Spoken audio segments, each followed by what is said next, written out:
Madame la présidente, monsieur le ministre, monsieur le rapporteur général, monsieur le président de la commission, mes chers collègues, cette semaine, les textes budgétaires se télescopent. Nous examinons depuis hier le projet de loi de finances rectificative pour l'année en cours. Nous débattrons demain des grandes orientations budgétaires pour le quinquennat qui s'ouvre.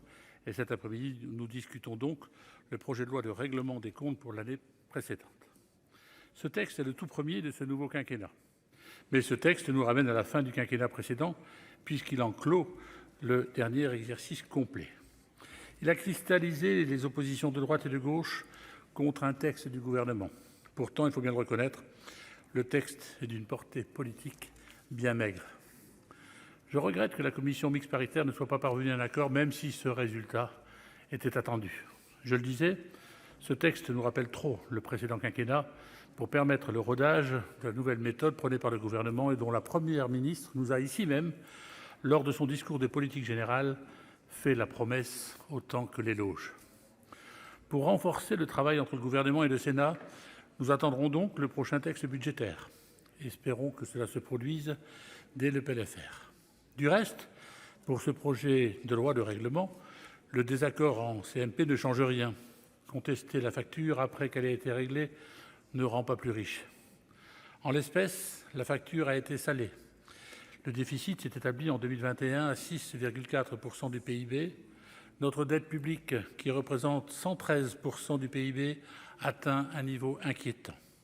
Bien plus, près des 120 % que les 60 % prévus par nos engagements européens. La facture aurait pu être encore plus salée si nous n'avions pas eu quelques bonnes nouvelles. Le dynamisme de la croissance, finalement estimé à près de 7 % du PIB, et le recul du chômage ont significativement augmenté les recettes publiques. Nous pouvons nous en réjouir. Évidemment, la stratégie française, portée par le gouvernement et soutenue par le Parlement, a contribué à limiter la casse de la crise sanitaire. C'était l'objectif. Le seul objectif du « quoi qu'il en coûte », la stratégie a payé. Il est important de le rappeler car, à trop noircir le tableau, on risque de regretter le soutien total de l'État à l'économie, aux entreprises et aux salariés. Ce n'est pas la meilleure façon de préparer l'avenir. Il faut le dire et le rappeler, la France a bien géré la crise. Les mesures que nous avons collectivement décidé de mettre en œuvre ont permis de protéger les salariés et les entreprises dans une crise sans précédent.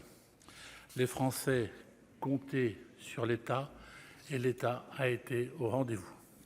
Alors que les tensions sociales ressurgissent de toutes parts, nous avons su préserver le pacte républicain. Il faudra désormais se mettre à l'œuvre, travailler plus et gagner plus pour ne pas laisser les prochaines générations payer l'addition du « quoi qu'il en coûte ». Nous devons désormais tourner cette page, mais nous pouvons nous réjouir de l'avoir écrite collectivement.